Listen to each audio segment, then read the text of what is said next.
النهاردة هتغذي عقلك بمعلومات عامة، بس قبل ما نبدأ الفيديو لا تبخلوا بالاشتراك في القناة وتفعيل زر الجرس لنستمر بنشر المزيد إن شاء الله.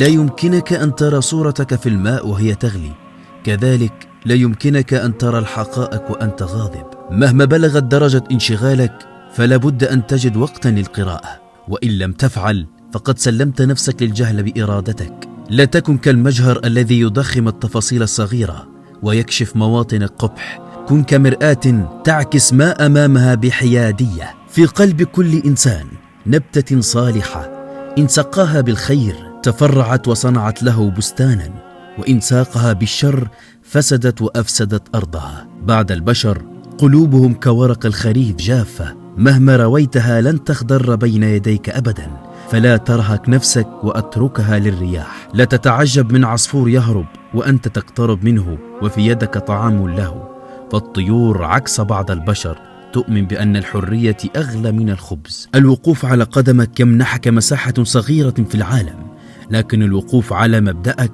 يمنحك العالم كله. شيئان يؤذيان الإنسان: الانشغال بالماضي والانشغال بالآخرين. أعلم أنه لا يوجد إنسان تعيس، ولكن توجد أفكار تسبب التعاسة، ولا توجد أفكار متفائلة، لكن يوجد أشخاص متفائلون لأنهم قرروا أن يكونوا كذلك.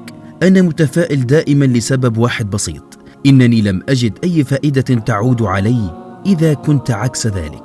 ليس هناك من يمسح دموعك سوى يدك، وليس هناك من يحقق نجاحك بعد الله سوى عقلك. ومزاجك أغلى ما تملك، فأجعله مرتفعا.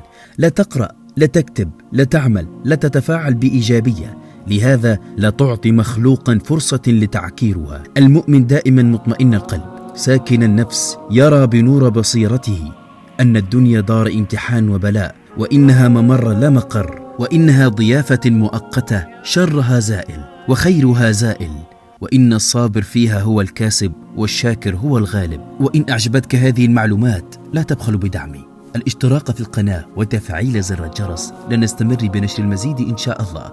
وصلوا على النبي محمد صلى الله عليه وسلم.